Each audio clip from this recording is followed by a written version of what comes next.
Good evening, guys. Nadia again. I had been in the routine of recording 2 scripture readings per day, but today I felt moved to do a third one. So we're now doing Barashiyt, sign name Genesis chapter 41.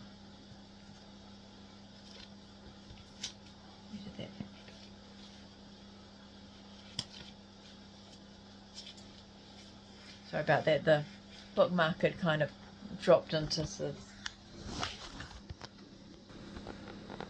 It came to be at the end of 2 full years that Barashiyt had a dream, and he saw himself standing by the river. He saw 7 cows come up out of the river, beautiful looking and fat, and they fed among the reed grass. Then he saw 7 other cows come up out of the river after them, bad looking and lean, and they stood by the other cows on the bank of the river. The bad looking and lean cows ate up the 7 beautiful looking and fat cows. Then Barashiyt awoke. Then he slept and dreamed a second time, and he saw 7 heads of grain coming up on one stalk. They were plump and good. Then he saw 7 lean heads of grain spring up after them, but they were scorched and blasted by the east wind. The lean heads of grain swallowed up the 7 plump and full heads of grain. Then Barashiyt woke up and realized it was a dream.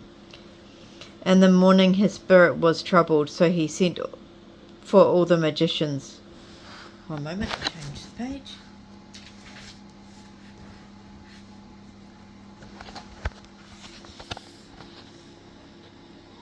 Of Matzah, and all the wise men there as well. Then Barashiyt told them his dream, and there was no one who could interpret the dreams of Barashiyt. Then the chief butler spoke to Barashiyt, saying, "Today I remember my crimes."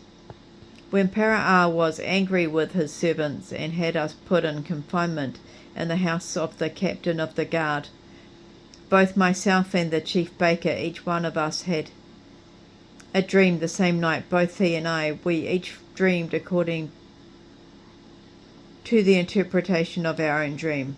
There was a young man with us there, an Abari, who was a servant to the captain of the guard. We told him our dreams, and he interpreted them for us. He interpreted each of our dreams separately. It came to be that what he interpreted to us came true. He said I would be restored to my office, and the other man would be hanged. And it happened as he said. Then Barashiyt sent for Yusuf, and they quickly brought him out of the dungeon. Yusuf shaved himself, changed his clothes, and then came to Barashiyt. Barashiyt said to Yusuf, "I have had a dream, and there is no one who can interpret it. I have heard that it is said of you that when you hear a dream you can interpret it." Yusuf answered Barashiyt, saying, "It is not me. Allah will give Barashiyt an answer with peace." Then Barashiyt spoke to Yusuf and said, "In my dream I stood on the bank of the river, and there came up out of the river 7 cows, fat and beautiful looking, and they fed on the reed grass. Then 7 other cows came up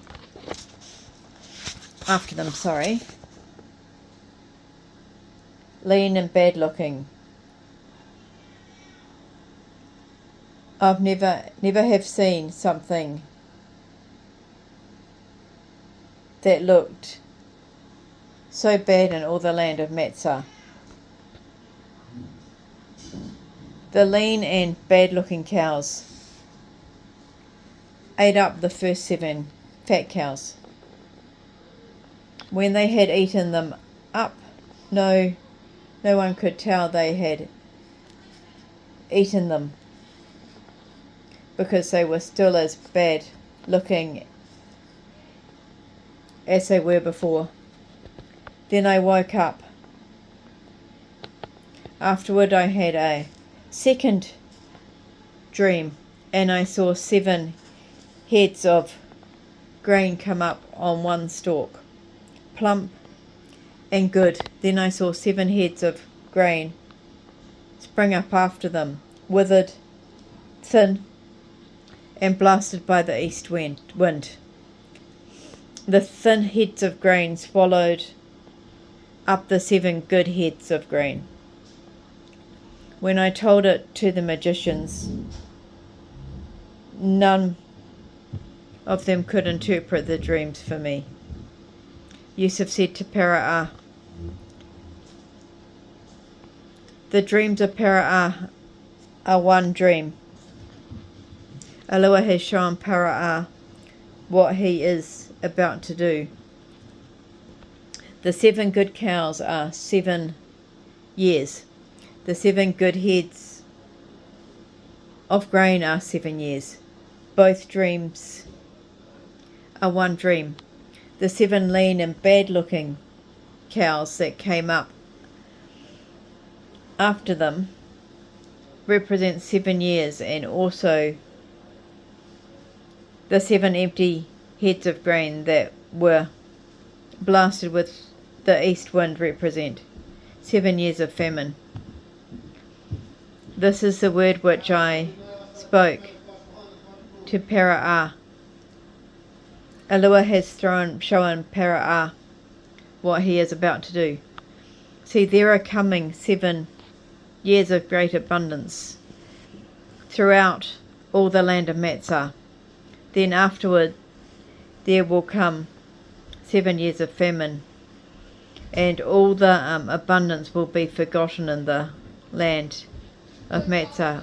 The famine will consume the land, and the abundance will be forgotten in the land because of the famine which follows, for it will be very severe. The dream was brought twice to Barashiyt because the word is established by Allah, and Allah will make it happen very soon. Now let Barashiyt look for a discerning and wise man, and set him over the land of Matsah. Let Barashiyt do this, and let him appoint overseers over the land, and store up a 5th part of the harvest of the land of Matsah in the 7 abundant years.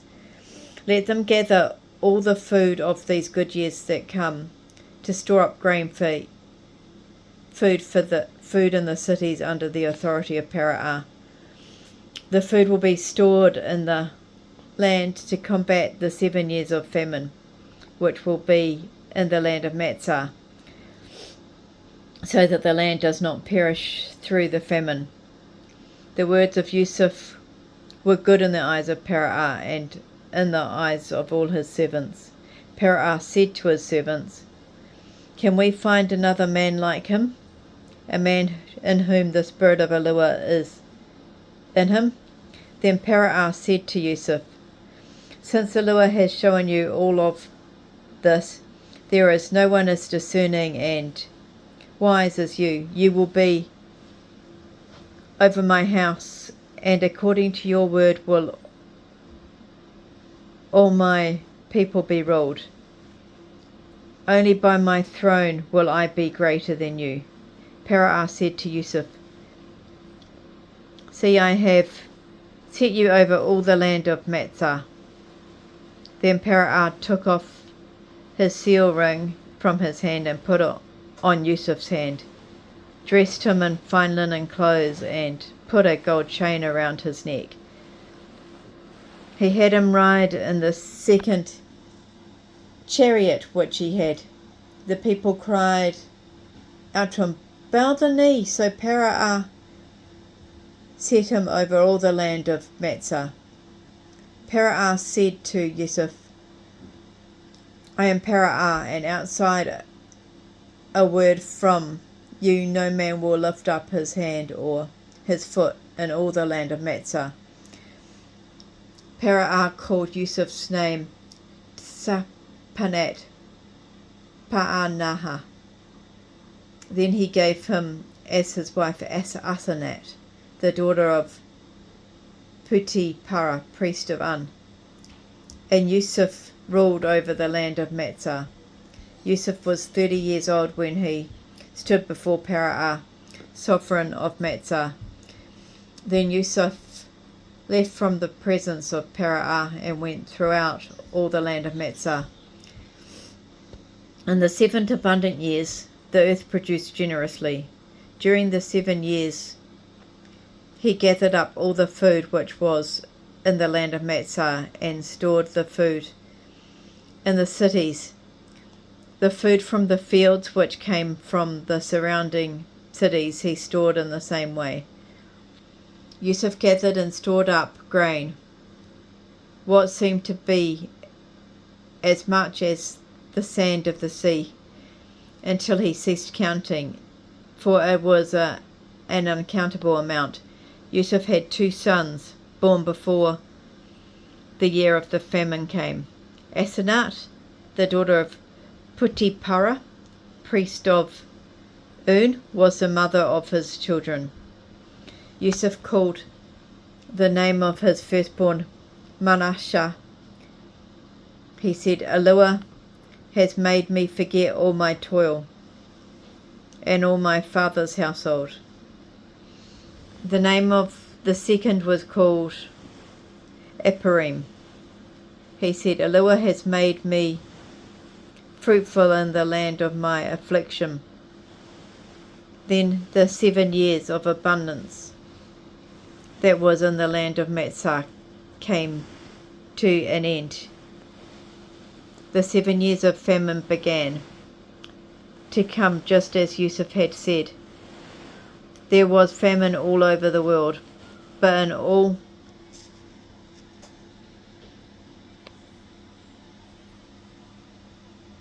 one moment, I have to turn the page.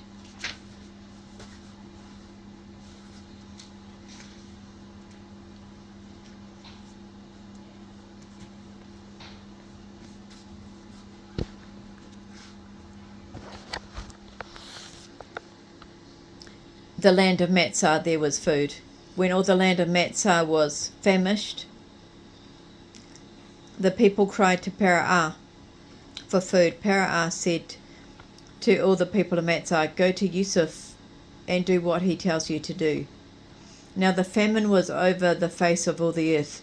Yusuf opened all the storehouses and sold grain to the people of Matsah, for the famine was severe in the land of Matsah. All countries around the world came to Matsah to Yusuf to buy grain because the famine was so severe all over the world.